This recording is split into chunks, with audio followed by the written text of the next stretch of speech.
Este é o canal O Tempo Não Para e nós estamos hoje com a Carol Cavalcante para uma segunda visita no nosso canal. Nós vamos avaliar os resultados do primeiro turno em Belém. Então nós vamos dividir, a gente vai discutir um pouco da Câmara e o resultado do Executivo. Então, Carol, sendo bem objetivo, o pessoal já te conhece, socióloga, cientista política. Na tua avaliação, qual é o novo perfil da Câmara Municipal? Teve alguns avanços em termos de representação de alguns setores identitários, como as mulheres, os negros. Qual é a tua avaliação desse novo perfil da Câmara? Houve renovação? Faz uma avaliação para a gente aí. Jorginho, muito obrigada mais uma vez pela oportunidade de estar aqui no seu canal, conversando com os internautas que seguem vocês no YouTube. Bom, a eleição na Câmara Municipal, é importante dizer que essa foi uma eleição com novas regras, né? Sempre que você tem uma eleição com novas regras, é sempre um teste do que vai sair das urnas também, né? Porque é uma nova regra definindo o jogo, né? E acho que a primeira coisa que é importante destacar é que você vai ter um número menor de partidos na Câmara Municipal. Nós tínhamos 23 partidos representados na Câmara. Com o fim das coligações, nós estamos passando para 21 partidos, ainda é muito partido. Acho que Belém foi o município que mais teve partido representado na Câmara. Se você for pegar aqui do lado, Ananindeua, lá vai ter só 13 partidos na Câmara Municipal. Então, teve uma redução no número de partidos, mas ainda tem um número significativo de partidos com assentos na casa, né? Essa é uma coisa. A outra coisa é que nós tivemos mais da metade da Câmara renovada. Então, o eleitor pegou mais da metade dos vereadores e mandou eles voltarem para casa, né? Não vão retornar ao parlamento. Acho que isso também foi uma mudança significativa, né? E uma terceira coisa que eu acho que é importante destacar é o crescimento da participação feminina no Legislativo. Então, nós tínhamos 3 vereadoras, né? Sendo que só uma tinha o perfil de esquerda, as demais eram vereadoras de partidos de direita, né? E agora, nessa legislatura, você vai ter 6 vereadoras. 100%. Um crescimento expressivo, mas quando se compara o universo total de vereadores, ainda é um número muito pequeno, né? Para que a gente possa dizer que nós temos igualdade na disputa política. Então, dessas 6 vereadores, 3 se elegeram com pautas identitárias. E o que eu acho que é importante destacar nessa participação das mulheres agora nessa nova legislatura é que foi eleita uma jovem, né, para a Câmara Municipal. A mais jovem da história de Belém, que foi a Beatriz Caminha, que eu acho mais nova que o Zenaldo, eu acho, então. O Zenaldo foi com 21 anos, né, ela pelo menos foi o que as manchetes dos jornais disseram, né, que ela é a vereadora eleita mais jovem da história de Belém.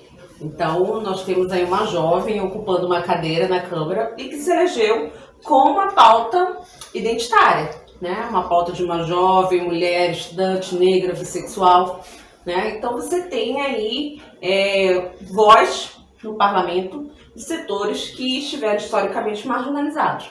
Então, você tem pelo menos 2 vereadoras, que é a Vivi Pissol, também é uma mulher lésbica, né? Fez esse debate na eleição, então você tem pelo menos 2 vereadoras representando pautas de setores que estão à margem da sociedade. Agora, como é que tu explica assim? Acho que a Câmara Municipal tem eu acho que até uma certa tradição dos jogadores de futebol se elegerem. Não é a primeira vez, né? Você tem aí vários jogadores. Como é que tu explica assim tu tem alguma ideia sobre isso? Olha, eleição também é muito momento, né?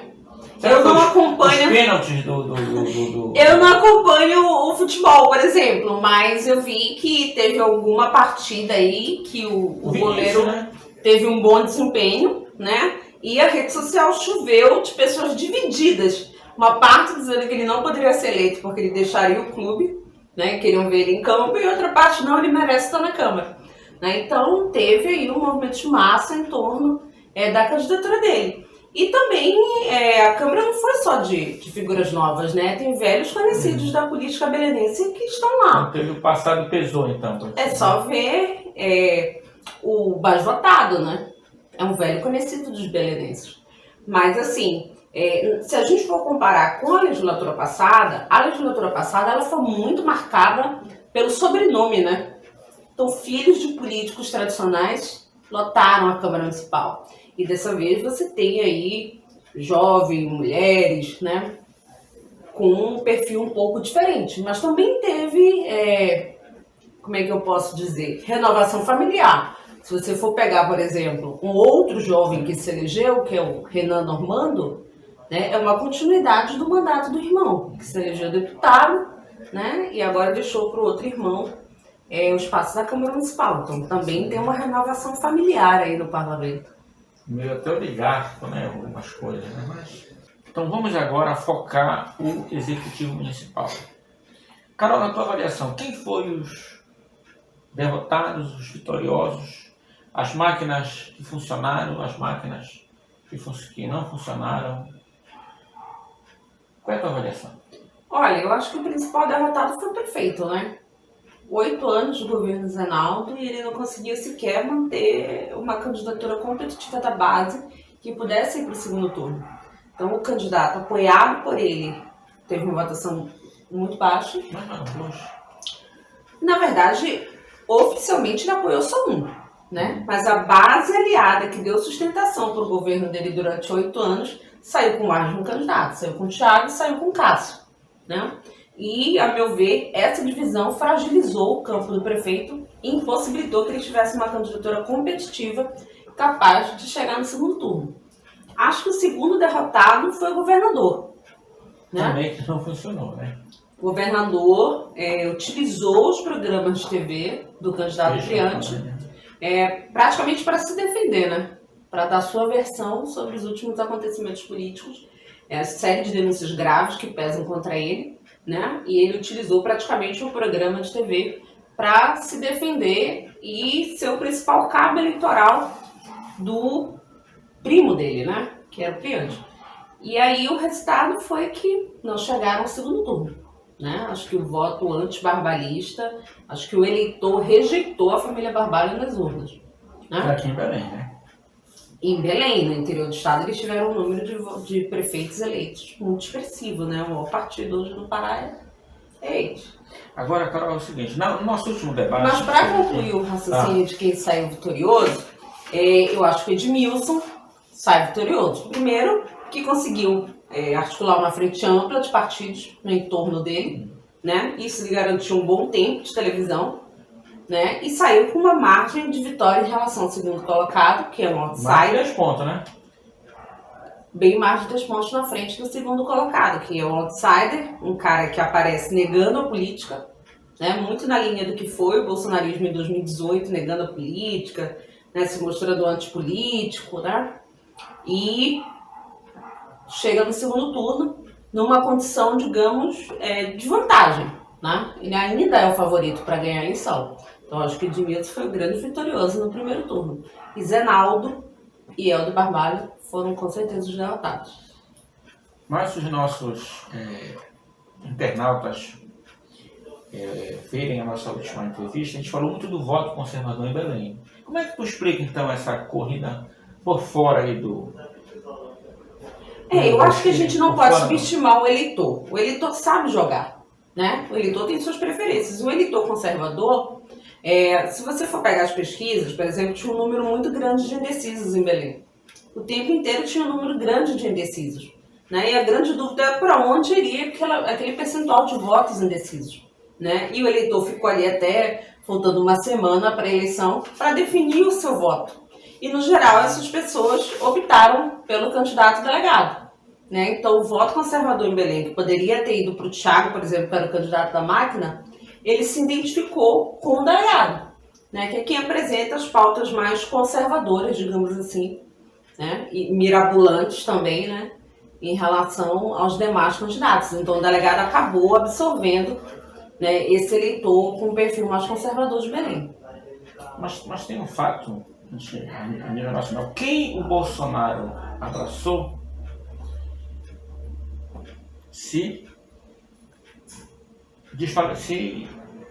Mas veja bem, Jorginho, o delegado foi derrotado, não se apresentou como candidato do Bolsonaro no primeiro turno. Mas no segundo ele está começando lá. Mas aí o segundo turno é uma nova eleição, tem né? até musiquinha dele O segundo turno é uma nova eleição, ele agora se apresenta como um candidato bolsonarista, na essência, né, do que é o bolsonarismo. Mas no primeiro turno, ele se mostrou um outsider, né, que aparece negando a política, se mostrando como um cara que nunca disputou a política, e que não é verdade, porque ele foi candidato a deputado federal, né? Mas ele aparece negando a política e se mostrando como novo, como quem vai combater a corrupção. E o que a gente precisa perceber, Jorginho, é que há no Brasil, está se formando hoje o Partido da Segurança Pública. Então você tem aí milhares de pessoas, né, com uma formação conservadora, no geral. Muito delegado, candidato, muito oficial, muito capitão, muito major. E eles usam essa insígnia para poder... E aí, quando você fala assim, o Bolsonaro foi derrotado, mas as ideias do Bolsonaro não foram derrotadas. Boa parte delas chegaram, aqui em Belém, um exemplo disso, chegou no segundo turno. Né? Chegou no segundo turno na capital e muitos dos vereadores que se elegeram na Câmara não voltaram, por exemplo, os sargentos da vida, mas teve muita gente se elegendo com pautas conservadoras defendidas pelo Bolsonaro. Carol, o professor Edmilson Rodrigues abriu mais de 10 pontos de vantagem em relação ao segundo colocado. Qual é a tua avaliação? Eu nunca vi em 2 semanas um candidato resgatar. Então, para mim, está praticamente consolidada, com os apoios que está vindo do PMDB, do PSB, essa dianteira do professor Edmilson Rodrigues. Tu acha possível uma reversão? Seria um fenômeno. Olha, Jorginho, primeiro assim, eu acho que ainda está muito cedo para dizer que está consolidado. Né? Nós ainda temos debate. Você sabe que debate influencia muito para o eleitor. Acho que você lembra que a candidata Maria do Carmo era favoritíssima, estava numa crescente. Perdeu por 10, 100 por 10. E aí o valor da passagem de ônibus se criou uma história em Belém que levou a candidata à derrota. Né? Então, acho que os debates vão ser também um polo decisivo para a eleição no segundo turno. Né? O segundo turno é uma nova eleição, Jorginho. É uma nova eleição. Essa história de que saiu com 10 pontos no primeiro turno, zerou o jogo, é uma nova eleição. Eu acho que o Edmilson é o favorito. Ele, no momento, é quem vem atraindo o maior número de partidos, né, para sua candidatura. Mas acho que esse negócio de que está consolidado, acho que vai ser disputado e vai ser disputado voto a voto. Acho que ele tem melhor condições do que o delegado, mas não vejo que está consolidado. Essas adesões que estão tendo do PSB, do próprio MDB, que essa semana me parece que vai aderir, isso vai se somar, vai se formar uma... Com certeza, o Edmilson está conseguindo juntar uma frente ampla, né? E muito em torno do que representa a candidatura do delegado. O delegado representa o atraso que o belenense já não suporta mais. Né? Nós tivemos do Selmar, Zenaldo, que foram governos que sepultaram praticamente a vida do belenense. Né? Nunca o belenense viveu tão triste. Né? Há uma insatisfação geral na cidade em relação a esses governos. E o delegado representa a continuidade disso, ou talvez até a piora do que foram esses governos. Porque minimamente, tanto do Selmar quanto Zenaldo eram políticos testados, né? Já haviam sido parlamentar. O delegado não tem experiência administrativa, não tem experiência de gestão, não tem experiência política e pode ser uma aventura para afundar Belém. Então esse não é o momento para aventuras. Então melhor, eu creio que para o eleitor é confiar em quem já foi um gestor nessa cidade, né? O Edmilson foi um grande gestor. Né? Então testado, eu acho que essa ameaça de um retrocesso gigante para a cidade está formando aí uma frente ampla em torno de Edmilson, que você vê que tucanos de alta plumagem, que historicamente foram adversários de Edmilson, estão se posicionando agora, né, a favor de Edmilson, a favor de Belém, para que o Edmilson leve a eleição. Então, acho que há uma frente ampla, assim como há em São Paulo, um sentimento dos partidos, né, de derrotar o Covas lá, está tendo aqui em Belém. E eu acredito que essa frente, somado ao poder organizativo dos partidos de esquerda, que tem militância, né, tem engajamento, pode levar o Edmilson à vitória. Mas eu não creio que seja algo que já esteja consolidado. Né? Então, assim, quem ganha e quem perde? Se o delegado ganhar, quem ganha e quem perde? E se o Edmilson ganhar, quem ganha e quem perde? Qual é a tua... Olha, se o delegado ganhar, vai ser uma tragédia para Belém, né? Acho que quem perde é o belenense, quem perde é o cidadão de Belém. Você vê no momento em que a gente tem um desemprego recorde no Brasil, o delegado condena qualquer político. Política de transferência de renda, né? Isso é uma ameaça para as pessoas mais pobres. Enquanto que o Edmilson fala em voltar o Bolsa Família, que na verdade era outro nome, era Bolsa Escola, né? E que era um salário mínimo. Naquela época, olha o tempo que a gente está falando para trás, né? 16 anos atrás. Então, acho que o programa do Edmilson, a tal da ideia de Belém de novas ideias, não é só o que ele fez lá atrás, mas é introduzir coisas novas também para a cidade. Então, eu acho que o eleitor de Belém, o cidadão de Belém, que já está sofrendo há anos, tem, nesse domingo, né, depositar a esperança nas urnas. A esperança de que a cidade possa mudar. E para que a cidade possa mudar, o nome é Edmilson. Tá bom, então estamos chegando ao final da nossa entrevista. Eu queria que a Carol fizesse as suas considerações finais e apontasse um caminho, né, para domingo, para essa eleição. Bom, Jorginho, eu quero encerrar agradecendo mais uma vez a oportunidade de estar aqui no teu canal. É um instrumento muito importante nesse momento político, né, da vida política. Te agradeço por estar aqui, né, conversando com teus internautas. Agradeço a todo mundo que acompanhou a entrevista até o final, ficou aqui conosco. E posso dizer assim, domingo é decisivo para os próximos 4 anos. Mas não só para os próximos 4 anos. Né? É decisivo para o futuro das pessoas, especialmente das que mais precisam. Belém não suporta mais 4 anos de atraso. Quando a gente olha a realidade de Belém e compara ela com todas as outras capitais do Brasil, nós somos a capital do atraso. Ninguém suporta mais uma obra do BRT que se arrasta há anos, sem que nenhum prefeito encontre solução. Nunca nós tivemos tantas pessoas em situação de vulnerabilidade nos sinais da cidade, nos espaços públicos da cidade. A miséria voltou, né? Os moradores de rua, antes que era nos centros, você tem moradores de rua hoje nos bairros. Nós temos o centro histórico de Belém completamente abandonado. Nós nunca vimos uma situação de tamanho abandono com o nosso centro histórico. Os casarões estão caindo. Um total abandono com a nossa cidade. E só é possível mudar essa realidade com 2 professores na prefeitura, né? O Edmilson e o professor Edson Moura. Então a gente quer agradecer aos nossos internautas e o tempo não para.